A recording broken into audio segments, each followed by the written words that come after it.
Bonjour, dans cette vidéo, nous sommes en secondaire 2 au numéro 4.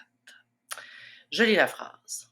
Pour la dernière fois, compte tenu du fait qu'elle allait partir pour le grand voyage, Clara admira le coucher du soleil comme le petit prince.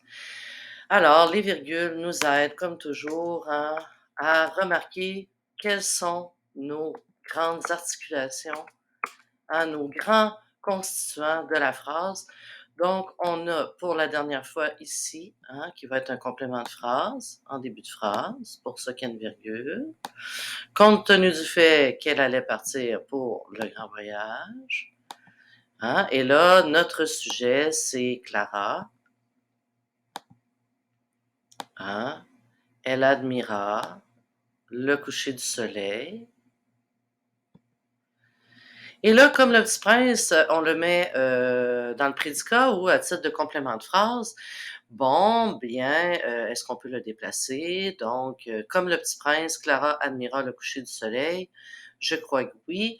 Et ultimement, quand tu vas être en secondaire 3, tu vas voir qu'on aurait pu en faire une phrase, comme le faisait le petit prince, comme aimait le faire le petit prince. Donc oui, cette fois-ci, ici, le comme, bien qu'il ne soit pas de ton niveau, il n'est pas un complément du nom soleil. Quand même, je veux dire, on ne peut pas intégrer le comme le petit prince à complément du nom soleil. Donc, c'est vraiment le complément de phrase de admirer le soleil, le coucher du soleil comme le petit prince. Alors, ici, on a un groupe prépositionnel, ça se peut, des groupes prépositionnels en complément de phrase qui a un GN. En vrai, avant, on a un groupe adjectival dernière et un GN féminin singulier. Donc, comme pour une phrase complément de phrase, ben, des fois, on a des groupes nominaux, des groupes prépositionnels, pardon, qui nous instaurent un lieu ici, de temporalité. Donc, c'est la dernière fois.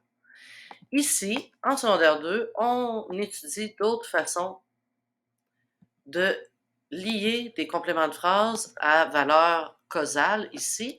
Donc, on aurait pu remplacer notre compte tenu du fait que qui est très long par un parce que, tout simplement, qu'on connaît, et même par un car.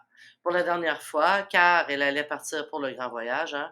Donc, les car et les parce que, on peut les varier. Tu vois, ici, là, c'est une longue locution conjonctive, une longue locution conjonctive, ensemble de mots qui égale un parce que, ce qui veut dire que nous avons une P sub CP de cause. Et là, le L, ici, et là, juste une petite parenthèse aussi, je trouve que le compte tenu du fait que, il est plus sémantique, il y a plus de sens que simplement dire parce que. Pourquoi? Parce qu'il y a un fait.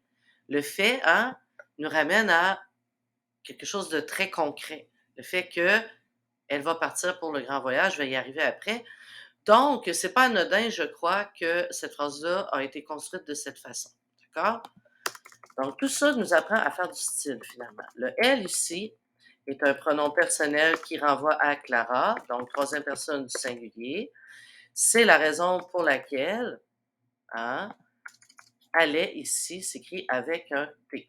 Le verbe aller, c'est un verbe du premier groupe, mais c'est le verbe le plus, je dirais, exceptionnel dans les verbes du premier groupe parce qu'il varie vraiment tout le temps.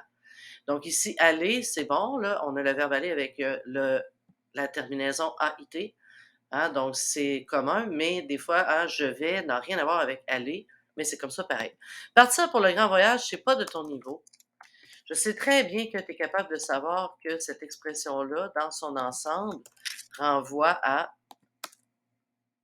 donc c'est une expression figée qu'on appelle, qui égale mourir. Partir pour le grand voyage, ben, c'est mourir. Et donc, c'est un ensemble de mots. On pourrait dire que c'est une périphrase, puisqu'il y a un verbe, mais en réalité, c'est quelque chose que je vais te montrer en secondaire 3. Donc, on appelle ça un euphémisme, un mot très complexe, là. En fait, c'est de dire quelque chose comme disparu au lieu de dire mourir. Donc, c'est atténuer le sens. Donc, ça a l'air plus, je sais pas, gentil, plus sympathique, de partir pour un voyage que de mourir définitivement. Donc, je voulais juste attirer ton attention là-dessus et c'est la raison pour laquelle, rappelle-toi, hein, l'italique, on a vu ça ici, mettre en contraste, hein, donc c'est un peu comme mettre entre guillemets, c'est un peu la même chose ici.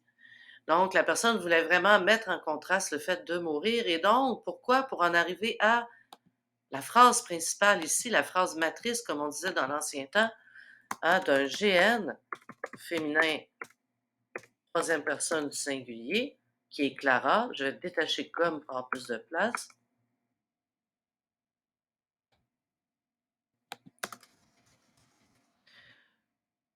Donc, Clara, verbe du premier groupe à l'indicatif passé simple. Donc, elle a admiré dans un temps très court le coucher du soleil. Elle admira quoi? Elle a admiré. Donc, le CD placé après, si on avait eu un participe passé employé avec avoir, il ne se serait pas accordé.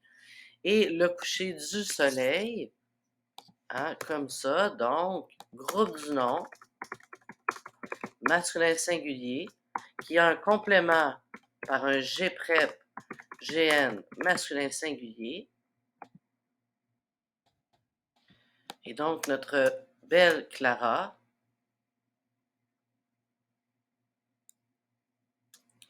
complément direct d'admira, admira. Et ici, complément du nom couché. Et donc, si je m'en vais ici, pardon, petit problème technique.